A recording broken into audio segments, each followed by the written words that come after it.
Root கிரியேஷன்ல இப்ப எந்த படத்தை பத்தி நம்ம பார்க்க போறோம்னா, லவ் மேரேஜ பத்தி பார்க்க போறோம். இந்த திரைப்படத்துல ஹீரோ பாத்தீங்கன்னாக்கா விக்ரம் பிரபு நடிச்சிருக்காரு. ஹீரோயினியா 2 ஹீரோயின் நடிச்சிருக்காங்க. சுஷ்மிதா பாத்தும், மீனாட்சி தினேஷன் என்பவரும் நடிச்சிருக்காங்க. விக்ரம் பிரபுடைய அப்பாவா கஜராஜ் நடிச்சிருக்காரு. மாமாவா அருள்தாஸ் நடிச்சிருக்காரு.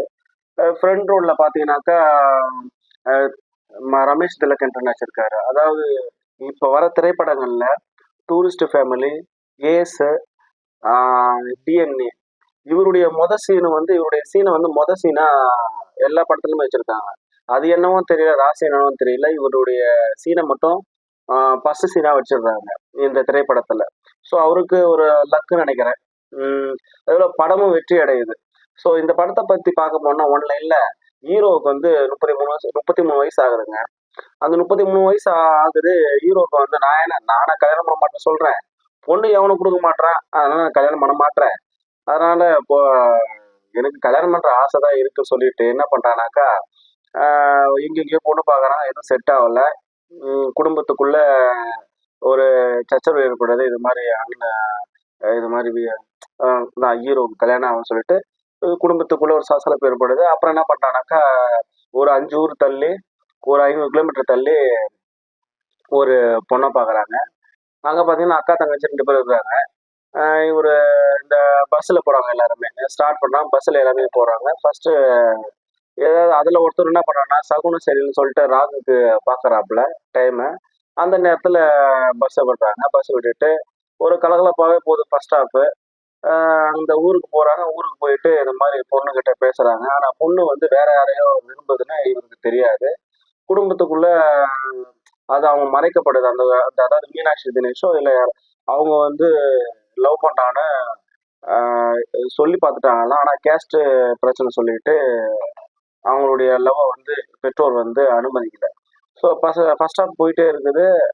இவர் வந்து தன்னுடைய ஆசையை வந்து அந்த பொண்ணு கிட்ட வந்து எப்படியோ முயற்சிக்கிறாரு. ஆனா டப்புன்னு பார்த்தாக்கா லாக்டவுன் போட்டுறாங்க. ஒரு நல்ல இன்ட்ரெஸ்டிங்கா ஒரு காமெடி தனமாவே ஒரு ஃபர்ஸ்ட் ஹாஃப் எடுத்துட்டு போறாங்க. செகண்ட் ஹாஃப் பாத்தீங்கன்னாக்கா லாக்டவுன் போட்ட உடனே எல்லாரும் அதிர்ச்சி அடைஞ்சுறாங்க. இது என்னடா இது லாக்டவுன் வேற போட்டாங்க அப்படின்னு சொல்லிட்டு ஒரு 2 டேஸ் 3 டேஸ் வந்து அங்கேயே தங்குறாங்க. ஸோ எப்படியாவது அந்த பொண்ணை வந்து கனெக்ட் பண்ணிக்கலாம், ஒரு கமிட்மெண்ட்டை உருவாக்கிக்கலாம், ஒரு லவ்வை வந்து ப்ரொபோஸ் பண்ணலாம்னு சொல்லிட்டு ஹீரோ முற்படும் போதும் அதை வந்து ஏற்கத்தகாத மாதிரி மீனாட்சி தினேஷ் வந்து அதை வந்து பண்ணாத போதும் சில விஷயங்கள் வந்து சுவாரஸ்யமா இருக்கு. அது விழுதோ விக்ரம் பிரபுக்கு கிளாப் விழுது தேட்டர்ல பார்க்கும்போது. அதுல செகண்ட் ஹாஃப் என்ன சொல்றாங்கனாக்கா, அப்படியே எம்எல்ஏ கேமியோ ரோல்ல சத்யராஜ் வந்து நடிக்கிறாரு. நடிச்சிட்டு இருக்கும்போது என்ன பாத்தீங்கன்னாக்கா, அருள்தாஸ் இதுல ஒரு இன்புட், ஒரு என்ன சொல்றது, அவருக்கு தகுந்த மாதிரி ஒரு கேரக்டர் கொடுத்து, ஒரு ரஃப்பான கேரக்டர் கொடுத்து மாமன்றது அவரு குடிச்சு ட்ரிங்க் அடிக்கும் போதும் அவருடைய பேச்சு தன்மையும் மக்களை வந்து கொஞ்சம் இரிட்டேட் பண்ற மாதிரி இருக்கு அருள்தாஸ் உடைய கேரக்டர்.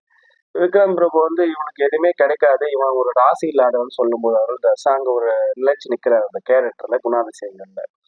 இவரு அதுக்கேத்த மாதிரியும் யாரு ராசி இல்லாதன்னு சொல்லிட்டு பாஷா படத்தை எடுக்கிறாங்க, உள்ள ஈக்குறாங்க.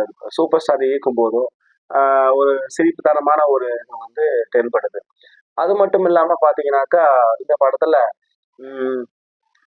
ஃபர்ஸ்ட் ஹாஃப் என்ன பண்றாங்க, அறவிட்ட பிறகு என்ன பண்றாங்க, இந்த பொண்ணு வந்து லாக்டவுன் விடும்போது ஓடி போயிடுது.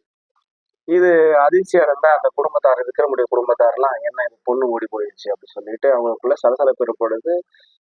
அந்த வீட்டாருக்கும் இந்த வீட்டாருக்கும் சண்டை ஏற்படும் போது மாமா அருள்தாஸ் பயங்கரமா அவருடைய இன்புட்டை வந்து காட்டியிருக்காரு. ஒரு சுவாரஸ்யமா போகையில இப்போ நமக்கு எதுவுமே கிடைக்காதா, அப்போ ஒரு சுட்டித்தனமான, அதாவது அந்த ஹீரோயினுடைய தங்கச்சி வந்து தெரியாம இவ தான் பண்றான்னு தெரியாம, ஆசை காட்டுறான்னு தெரியாம இவர் பாக்குறாரு. அவங்க மீனாட்சி வந்து மீட் பண்ணும் போதும் ஸோ இவ தான் நம்மளை வந்து செல்லுல வந்து டைப் பண்ணி நம்மள ஆசை, அதாவது அதாவது ஆசைக்காக இது மாதிரி பண்றாங்க போல அப்படின்னு சொல்லும் போதும், தங்கச்சி ரோல்ல நடிச்ச அவங்க ஒரு கச்சிதமான நடிப்பு கொடுத்துருக்குறாங்க மீனாட்சி. அதாவது மீனாட்சி தினேஷ் ஹீரோயினியா, தங்கச்சி ரோல் வந்து சுஷ்மிதா பாத் வந்து ஒரு கச்சிதமான நடிப்பை கொடுத்துருக்குறாங்க. ஃபர்ஸ்ட் ஹாஃப் இப்படி போயிட்டே இருக்கு. இதை கண்டுபிடிச்சிடறாரு. இப்போ இது நமக்கு யார் டைப் பண்றது, செல்ல யார் டைப் பண்ண போகும்போது சுஷ்மிதா பாத் தான் சார் டைப் பண்றாங்க. செகண்ட் ஹாஃப் அப்படியே வரும்போது லாக்டவுன்ல இவனுடைய கல்யாணம் வந்து நின்று போயிடுது. பஸ் எடுக்கிறாங்க ஃபர்ஸ்ட் டைம். எடுக்கும்போது அது வந்து ஒருத்தர் பார்க்குறாரு, ராகு காலம் முடியும் போது நம்ம எடுக்கணும், அதுவும் எடுக்கணும்னு சொன்னோன்னா பஸ் ரிப்பேர் ஆயிடுது. பஸ்ஸுக்கு ஒரு இன்புட் தராங்க. அதுக்கப்புறம் பார்த்தீங்கன்னாக்கா கதை நகர ஆரம்பிக்குது. இவருக்கு எதுவுமே கிடைக்கல. அப்புறம் வந்து தங்கச்சியை வந்து மறைமுகமாவே ஒரு ஒரு அஃபைர் வச்சிருக்கிறாரு. அவங்களும் அஃபைர் வச்சுக்கிறாங்க. ஸோ சுஷ்மிதா பாத்துக்கு ஒரு அஃபைர் ஏற்படுது. ஸோ இவருக்கு ஒரு வாழ்க்கை கொடுக்கலாம். ஸோ இவர் நல்லவராகவே இருக்கிறாரு. இவர் என்ன சொல்லும்போது, நான் நல்லவன் யார் சொன்னா, எங்க ஊர்ல கேட்டுப்பாரு, எனக்கெல்லாம் பொண்ணே கிடைக்காது, எவ்வளவு நான் என்ன பண்ணேன் அப்படின்னு சொல்லிட்டு சொல்லும்போது ஒரு ஃபீலிங் ஏற்படுது. 33 வயசு ஒரு 90s கிட்ஸுக்கு இப்படி ஒரு நிலைமை வந்து இருக்க கூடாதுன்னு ஒரு கதைக்களத்தை உருவாக்கியிருக்காரு மிஸ்டர் சண்முக பிரியன். அது மட்டும் இல்லாம இந்த கதையை பார்க்க வேண்டிய ஒரு சூழ்நிலை வந்து உருவாக்கி தருது எல்லாருக்குமே. ஏன்னா எல்லாருக்குமே வந்து கனெக்ட், கல்யாணம் ஆகாதவங்களுக்கும் இன்க்ளூடிங் எனக்கு கூட சரி, அது கனெக்ட் ஏற்படுது. லாஸ்ட் பாயிண்ட் ஆஃப்ல அவன் தங்கச்சியை வந்து பிரியும் போதும் ஸோ ரியோ வந்து எட்டி கொடுக்குறாரு கேமியோ ரோல். இப்போ கேமியோ ரோல்ல வந்து பஞ்சமே இல்லை. யார் வேணாலும் வந்து உள்ள என்ட்ரி ஆகுறாங்க, நடிக்கிறாங்க. ஸோ ஒரு பக்கபலமா இருக்கிறாங்க. அது ஒரு பாராட்டப்பட வேண்டிய விஷயமும் இருக்கு இந்த படத்துல. கிளைமேக்ஸ்ல பாத்தீங்கன்னாக்கா ரியோ வந்து என்ட்ரி கொடுக்குறாரு. அந்த பொண்ணை வந்து மறுபடியும் வீட்டுக்குள்ள சேர்க்கறாரு. சேர்த்த உடனே கதைக்கலை ஏற்படுது. அங்கிருந்து இவங்க வந்து இதுக்கப்புறம் இந்த வீட்டுல ஏதாவது சரிப்பட்டு வர சொல்லிட்டு பிரியும் போது அந்த விக்ரம் பிரபு சார் வந்து சுஷ்மிதா பாத்தை பார்க்கும்போதும் ஒரு அஃபைர் ஏற்படுது, ஒரு ஃபீல் ஏற்படுது.